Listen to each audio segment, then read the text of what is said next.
नमस्कार, मी doctor Priyanka Bhat, doctor Bhat ENT and eye care centre Nashik मधून। आज 13 मार्च आपण वर्ल्ड ग्लॉकोमा अवेअरनेस वीक ह्या विषयावरच बोलत आहोत। काचबिंदूच्या मुख्य 2 तपासण्या आहेत। पहिली आहे पेरिमेट्री।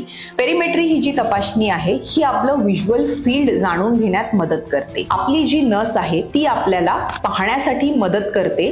आपली नजर फक्त ही नाही, आपली नजर इथून ते इथपर्यंत आहे। आता मी तुमच्याशी बोलत जरी असले तरी इथे काहीही हल्लं तर माझ्या लक्षात येईल का, कारण माझी नस मला इथून ते इथपर्यंत पाहू देते आहे। पेरिमेट्री ह्यासाठी गरजेची आहे कारण काचबिंदू मध्ये आपली नजर बाहेरच्या बाजूनी अशी कमी होते। जोपर्यंत आपल्याला लक्षात येतं तोपर्यंत आपण ही बाहेरची नजर गमावलेली असते। त्यामुळे पेरिमेट्री अतिशय महत्त्वाची आहे।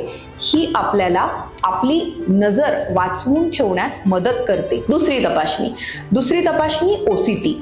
ओसीटी एखाद्या सीटी स्कॅन किंवा MRIच्या प्रकारचा नसेचा स्कॅन आहे। ही तपासणी आपल्याला डोळ्याच्या प्रत्येक भागाचे अतिशय ॲक्युरेट असे मेजरमेंट्स देते। बरेच वेळेला काचबिंदू खूपच हळूवारपणे वाढतो आणि आपल्या लक्षात येऊ शकत नाही जोपर्यंत एक ठराविक प्रमाणापर्यंत आपली नस डॅमेज होत नाही। ठीक आहे, तर ओसीटी आपल्याला प्री पेरिमेट्री ग्लॉकोमा किंवा जोपर्यंत माझी नजर कमी व्हायला सुरुवातही नाही झालेलं आहे पण माझ्या नसेमध्ये अगदी मायन्यूट प्रकारचे बदल घडायला लागले आहेत त्या स्टेजला देखील आपल्याला काचबिंदू सारख्या आजाराचं निदान करण्यास मदत करते। त्यामुळे ही तपासणी जी आहे ही आपल्याला अर्ली डायग्नोसिस साठी अतिशय गरजेची आहे। युजुअली ही तपासणी त्यावेळेला रेकमेंड केली जाते जेव्हा तुमच्या डॉक्टरांना काचबिंदूची निव्वळ शंका आहे, पण ही तपासणी केल्यामुळे तुमचा काचबिंदू अतिशय लवकर डायग्नोज होतो।